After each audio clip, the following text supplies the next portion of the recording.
check your belongings and step carefully. Thank you.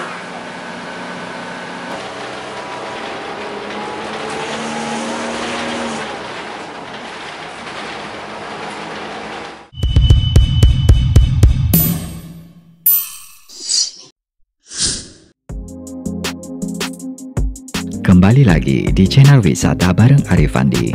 Semoga teman-teman dalam keadaan sehat dan berbahagia. Seperti biasa, bagi yang belum subscribe, ayo subscribe dan aktifkan lonceng notifikasinya supaya teman-teman tidak ketinggalan episode baru di channel ini. Sedangkan bagi teman-teman yang suka dengan konten ini, jangan lupa untuk memberi like, komen, dan share link video ini.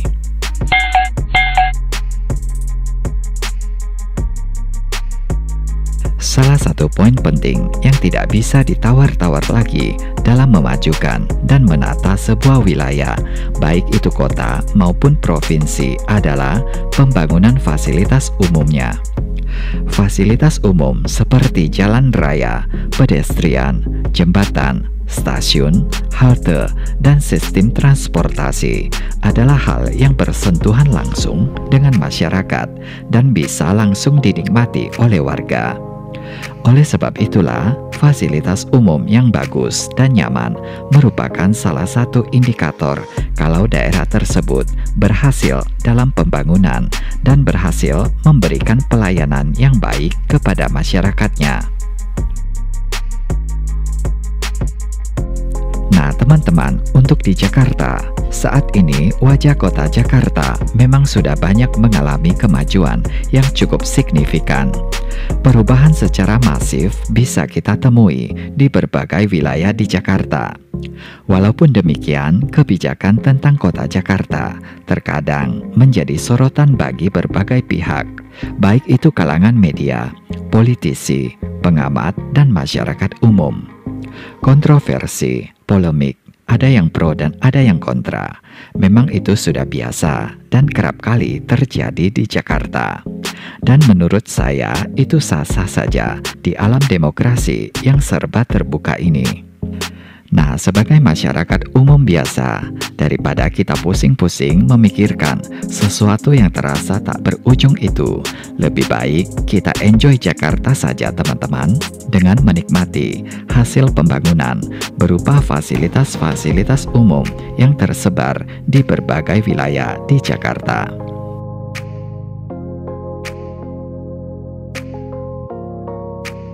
Pada episode kali ini, kita akan melihat apa saja fasilitas-fasilitas umum di Jakarta yang sudah dibangun dan turut merubah wajah Jakarta menjadi lebih segar dari sebelumnya. Berikut ini, ayo kita simak satu persatu.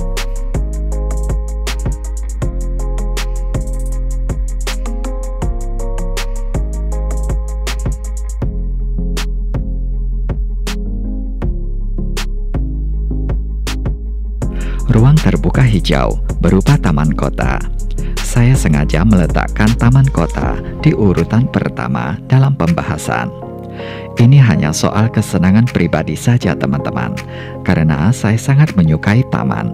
Apalagi taman yang seperti ini, suasananya yang hijau, segar, dan asri membuat kita seolah-olah kembali ke alam. Taman kota merupakan fasilitas umum. Fungsinya banyak sekali, mulai dari sebagai ruang interaksi warga, tempat berolahraga, tempat piknik, tempat rekreasi, juga mempercantik kota. Dan yang tak kalah penting yaitu sebagai paru-paru kota yang akan memberikan suplai oksigen dan menyaring polusi udara. Di Jakarta, terdapat banyak sekali taman kota, teman-teman.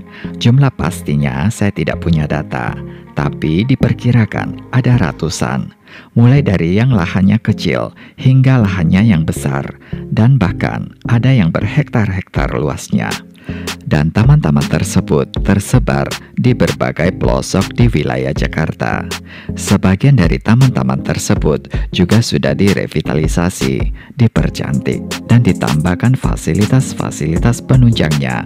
Tujuannya untuk memanjakan dan memberikan kenyamanan bagi pengunjung.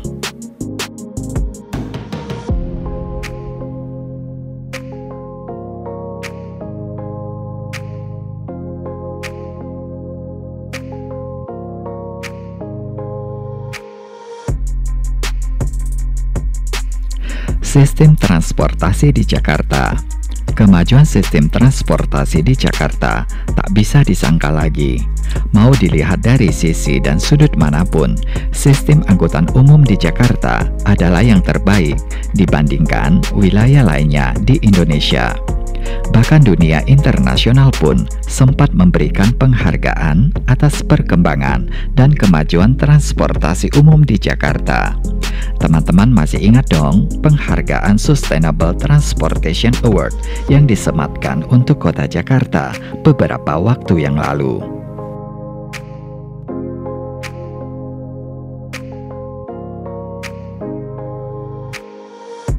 Ada berbagai pilihan moda angkutan umum di Jakarta, seperti bus Transjakarta, kereta komuter lain, MRT Jakarta, dan LRT Jabodebek, yang masing-masing memberikan sumbangsi bagi kemajuan dan kenyamanan berkendaraan umum.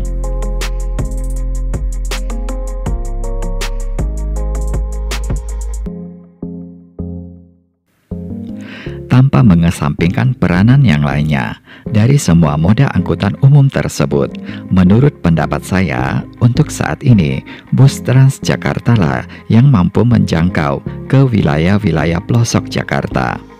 Rute atau tujuan Transjakarta banyak, serta jaringannya paling luas.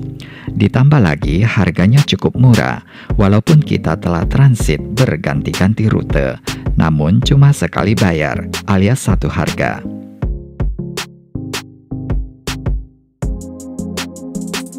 Untuk halte bus Transjakarta sudah dibuat nyaman dalam memberikan kemudahan saat menunggu bus maupun saat transit ingin pindah jurusan.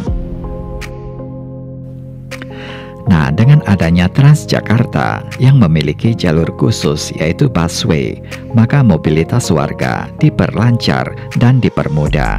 Naik Transjakarta bebas macet, hemat waktu, harganya murah, aman, dan nyaman. Area pedestrian.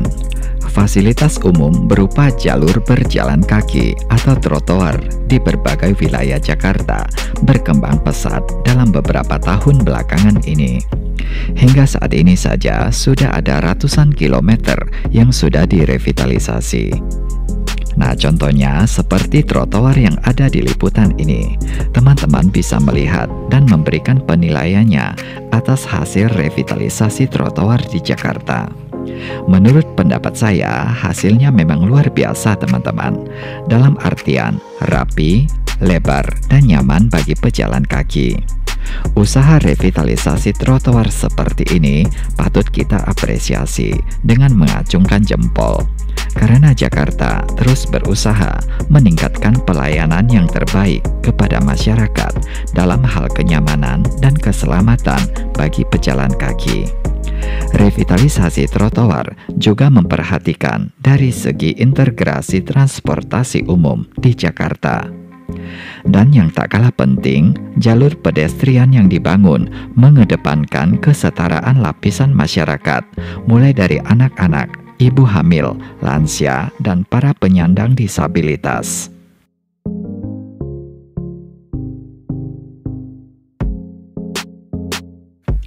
Pembangunan JPO biasanya sudah satu paket dengan pembangunan jalur berjalan kaki yang ada di sekitarnya. Fasilitas umum berupa JPO atau jembatan penyeberangan orang juga berperan penting bagi mobilitas para pejalan kaki. Fungsi utama JPO pastinya untuk jembatan penyeberangan, tapi untuk di Jakarta, JPO bukan sekedar jembatan untuk lalu lalang orang lewat saja. JPO memberikan pengalaman baru dan unik bagi siapa saja yang melintas. Seperti yang teman-teman saksikan di liputan ini, contoh JPO yang saya tampilkan di sini memiliki desain yang artistik dan unik. Umumnya, JPO yang dibangun di Jakarta memang sengaja didesain artistik seperti itu, teman-teman. Tujuannya untuk mempercantik wajah kota. Bentuk desainnya selalu keren, memiliki tema yang berbeda-beda, dan kalau pada malam hari akan muncul permainan lampu yang berwarna-warni. Bahkan beberapa JPO di Jakarta sudah menjadi destinasi wisata dan menjadi spot foto yang instagramable. Nah, bagaimana teman-teman? Setuju kan jika saya katakan keberhasilan kota Jakarta terpancar lewat keberadaan fasilitas umumnya?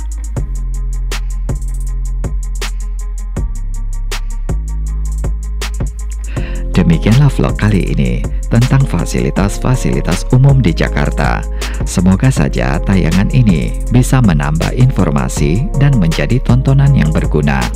Untuk itu jangan lupa memberi like, saran atau tanggapan di kolom komentar, dan tonton juga video lainnya yang ada di channel ini. Akhir kata, saya ucapkan terima kasih atas atensinya. Sampai berjumpa di video berikutnya, dan bye-bye.